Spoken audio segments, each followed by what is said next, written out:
Hey everybody, it's Susannah here from The Good Property Company. I'm with my good friend Arthur Dalamer from William Arthur Property. You definitely want to have a look at his website. He's a through and through property developer and it is williamarthurproperty.com. My site is thegoodpropertycompany.co.uk, tons of education on there, and remember to like and subscribe.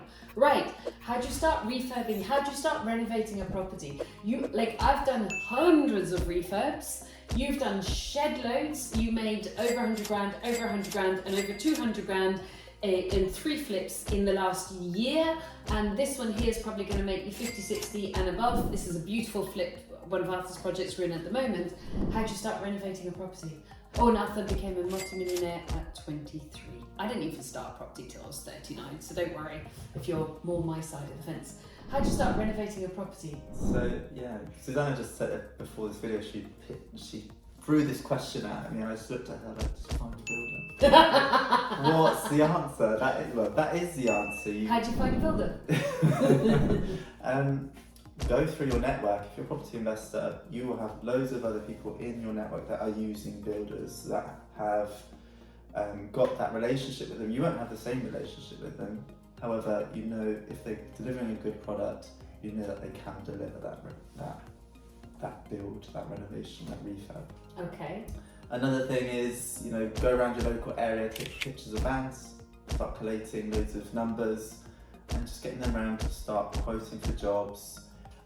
Be really, really over detailed in what you want from the refurb, so that they know that you are a detailed person. They know that, okay, this guy or this person knows what they're talking about, and then they can do a proper quote. If you go around with a builder and go, oh, I just want to do this room up, I need white walls, they'll just look at you like, well, okay, I'll charge you 15 grand to do one room. Whereas if you're very detailed, how many plugs you want in a room, what colour paint, what skirting you want to use or reuse, just be detailed in how you, brief for the job. Spec for the job, yeah. Yes. I got 2 specs for you guys as part of my development masterclass, which is in many of my academies. One is the spec that I use myself, and the other one is the spec that my architect uses. Dear Lord, that spec is so detailed, it's unbelievable. Okay, next stage, right, so you've written the spec, you've got quotes, now what? You choose the one that, don't always go for the cheapest, go for like a mid-range. If you want a really expensive builder, go for Don't do that. Don't do that. Instruct your builder, get a contract in place. What contract? The JCT contract. Yeah, minor works. Do you use that one? I don't. I actually What? don't have contracts. What? Yeah, but you use JCT minor works contract. Yeah, but I'm commercial in regards to how I do payments. Okay, how do you do that? So I do not pay until I see the work done. So how much was this renovation? 40,000. Okay, £40,000 renovation. How did you split out the agreed payments? So I did 30, 30, 30, 10. 30, 30, 30, 10. That's 100%. Oh, I thought you were talking thousands. No, All right, 30%, 30%, 30%, 30%, and 10. What was the first 30% to be paid upon? So that would be like 12. That was probably, I wanted to see the rip out done. So yeah. The rip out, I mean like back to shell, and I wanted to see materials on site. So I needed a builder that could cash flow that. Okay, yeah. And why would you not pay for materials up front? I just wouldn't. It's not within how I work. Okay. Because, well, there's 2 reasons. A, the builder doesn't have the cash flow, so they're more likely to go bust if they can't cash flow that. And B, they might run off. Yeah, okay. And I also think, if you're at the beginning of a project, there's no materials that need to be used, it's just labour hours. So if they're not willing to put in the labour hours to get their money, I'm sorry, you're not willing to do the work. Got you. Okay, so rip out and materials on site. That was your first 30%. And was that agreed with the builder in advance? Yes, yeah. And then the next 30%. So, did your builder ask for the money before you were ready to pay them? Yes. Yeah. And And what conversation happened?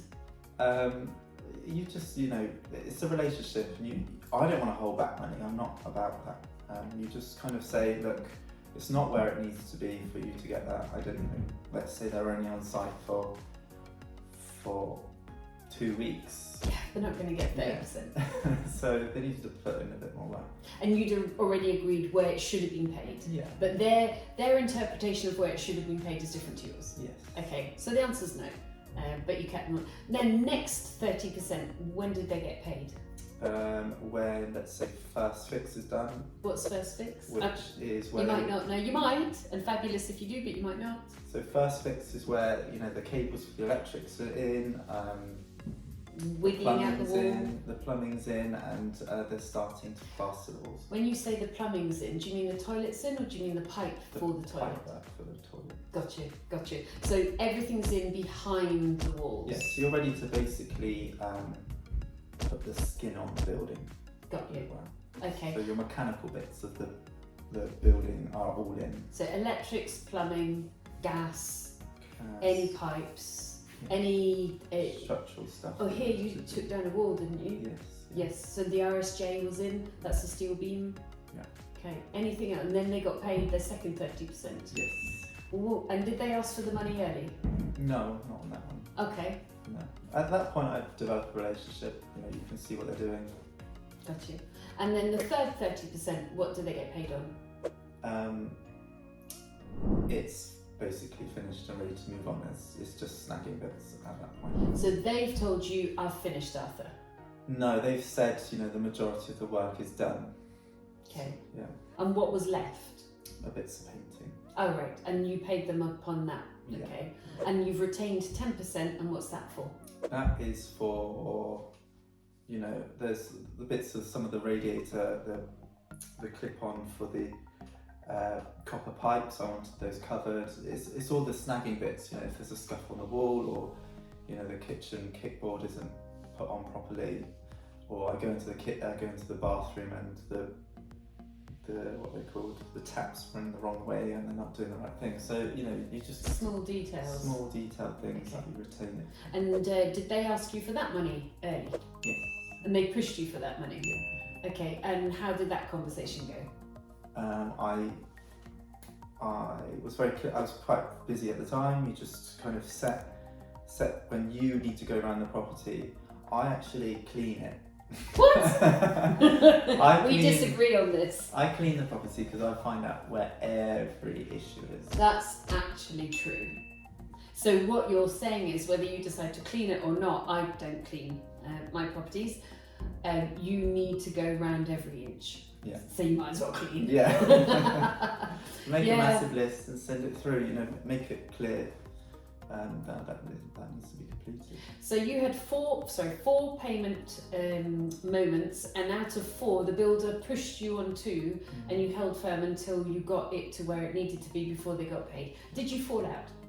No.